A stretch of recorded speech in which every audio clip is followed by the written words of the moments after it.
We should be gospel-oriented. In fact, look for His person and His work in everything. Because that's where the power is. That's where the blessing is.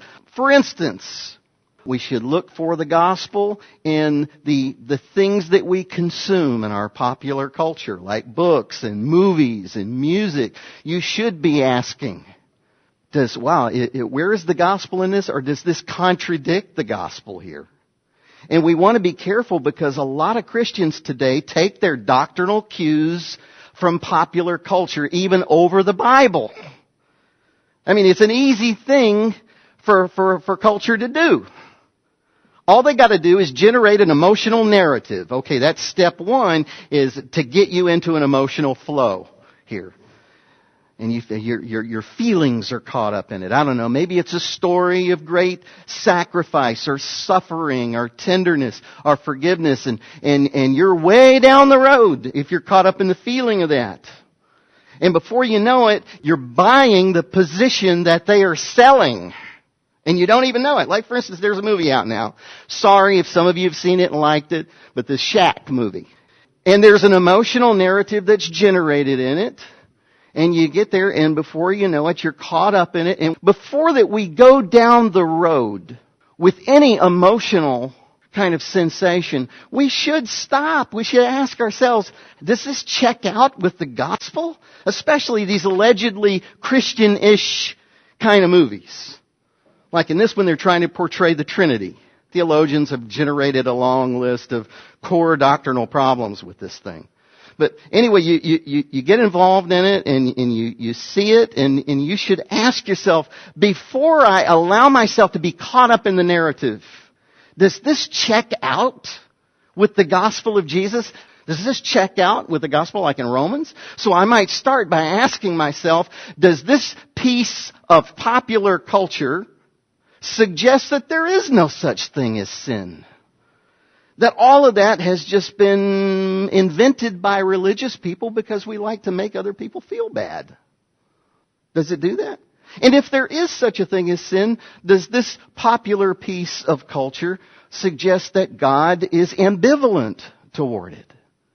Is God, in fact, saying things like, well, you guys need to relax. You guys need to relax. You need to enjoy life. Settle yourselves down. I'm above all this trouble. You need to be above it too. Don't worry about sin. I mean, is that God that's being shown there? And then if there is sin and God is bothered by it, where do we find the solution?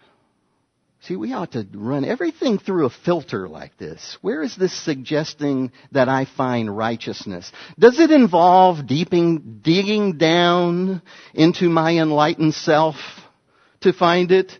Because I gotta tell you, that is in direct contradiction to hardcore Christian doctrine. And we're just in the early part of Romans. We ain't even gotten to all the big stuff yet.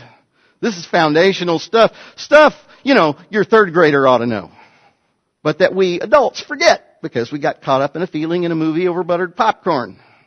Think about it. We may, in fact, if we are not careful, because we live in such a consumer-driven culture, we may, in fact, not end up following Jesus, but following 20th Century Fox. Not a good strategy. Well, I'm not suggesting all this so that we will become some kind of nerds or some kind of Jesus police or the cultural FBI or something like that. I'm sharing this to you from the standpoint of personal preservation. When we follow the gospel, we are following blessing. We want to be biblical Christians established in the same power that the Apostle Paul had, that Peter had, that John had. We want to be established in their experience and not in some warped 21st century something. We love Jesus Christ. We love His good news, and that's where we want to stay. Where do I find my righteousness? In Him, not in me. All right, let's have a little prayer.